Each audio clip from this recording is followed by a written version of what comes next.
Жаш баланы зордуктаган кылмышкерди хирургиялык жол менен кастрациялоо тууралуу мыйзам долбоору Жогорку Кеңештин тармактык комитетинде биринчи окууда каралып, колдоо тапты. Мыйзамды демилгелеген депутат Улан Бакасов ийне саюу аркылуу жасалган химиялык кастрациянын натыйжасы жок болгондуктан, өлүм жазасына баш мыйзамда тыюу салынгандыктан, кылмышкерге хирургиялык кастрацияны колдонуу натыйжалуу болоорун айтат. Көпчүлүк жерде химиялык кастрация колдонуп келери баарыбызга белгилүү. Дүйнөлүк тажрыйба көрсөткөндөй, химиялык кастрация педофилдерге каршы күрөшүүдө эң жакшы тандоо эмес. Дары-дармектер ар дайым эле иштей бербейт. Андыктан жашы жете электердин жыныстык кол тийбестигине каршы кылмыш жасаган адамдар үчүн хирургиялык кастрация колдонуу керек. Биринчи окууда колдоо тапкан документте жашы жете электердин жыныстык кол тийбестигине каршы кылмыш жасагандыгы үчүн соттолгондор психиатрдын текшерүүсүнөн өтүшү керектиги жазылган. Ошондой эле педофилияга жакындыгын, кастрацияны кылуунун зарылчылыгы дарыгерлер тарабынан аныкталып, аталган экспертиза соттолгон киши бошотулганга чейин 6 айдан кечиктирилбестен өткөрүлүшү керек. Бакасов буга улай зомбулук көрсөткөндөр үчүн жазаны катаалдантып, аларды 20 жылдан кем эмес убакытка же өмүр бою эркинен ажыратууну сунуштоодо.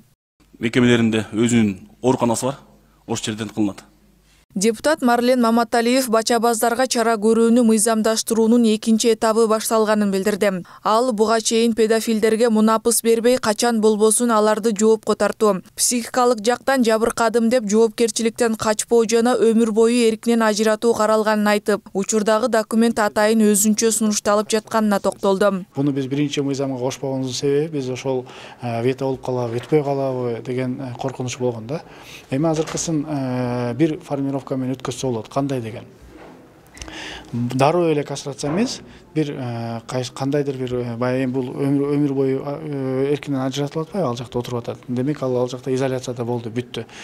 Бирок кандайдыр бир учур өткөндөн кийин, бир 10 жылдан кийинби, 15 жылдан кийинби бир убакытты беребиз. Ал убакыттан кийин гана кастрация кылса болсун деген гана бир норма да.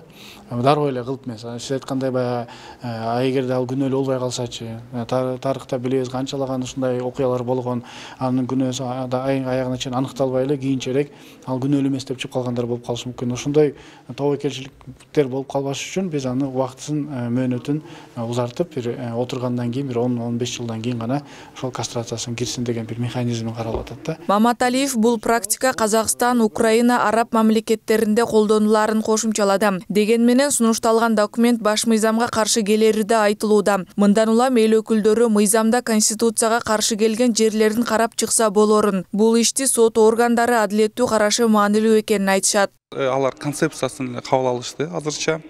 Өзүңөр билесиңер, ал палатага киргенде бул жерде уже биз за противтерди бүттүгүн айтып, ошол конституцияга кайсы жер дал келбей аткан жерлерин дагы караштырганга аракет кылып атабыз да.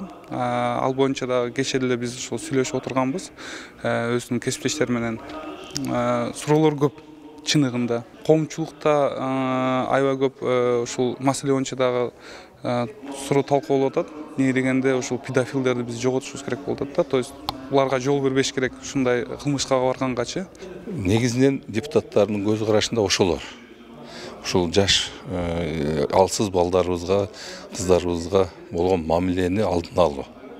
Эми сот органдары же башка ошол караганда тергөөчүлөр буга эми адилеттүү караш керек. Анан күнөөсү жок кишилерди күнөөлүү болуп калгандар туура эмес. Сиз өзүңүз бул мыйзамды колдойсузбу? Ооба, сөзсүз колдойм. Себеби бул азыркы коомдо болуп аткан жанагы айванчылык кылып аткан мамилелердин токтотуу бирден бир жолу ушул деп ойлойм.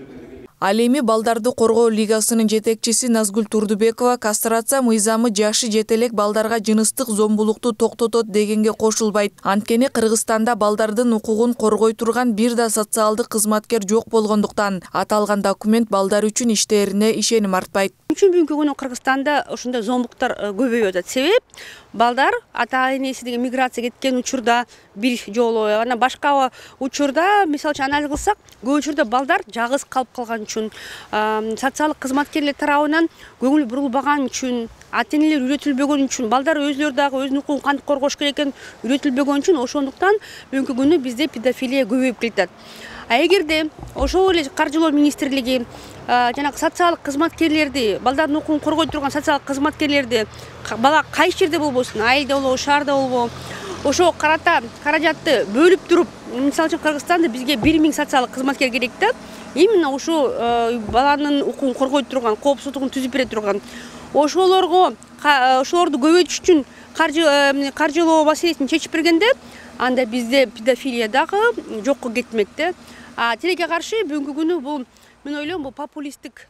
Башкы прокуратуранын маалыматы боюнча жаш балдарга карата болгон зомбулук 2021 жылга салыштырмалуу 2022 жылы азайган. Маселен 2021 жылдын 11 айында жашы жетелек өспүрүмдөргө карата зордук зомбулуктун фактылары боюнча 438 кылмыш иши катталса, 2022 жылдын 11 айында 155 сотко чейинки өндүрүш иштери каралган. Зордук зомбулуктан жыныстык мүнөздөгү зордук зомбулуктар да бар да.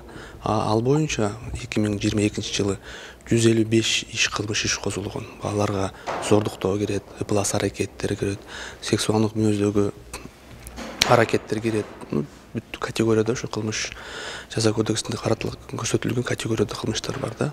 Алардын ичинен 47 факты зордуктоо, 22 сексуалдык мүнөздөгү зомбулук аракеттер, 53 16 жашка толуу элек адамдар менен жыныстык мүнөздөгү аракеттер, 32 ыплас аракеттер жана 10 иш башка фактылар менен катталган. Эске сала кетсек, бача баздарды хирургиялык жол менен кастрациялоо тууралуу мыйзам долбоору 2013 жылыда сунушталып, бирок ошол кездеги президент Алмазбек Атамбаев четке кагып, жазаны күчөтүүнү сунуштаган. Акылай Маратова, Бекназар Аркбаев, Нью ТВ.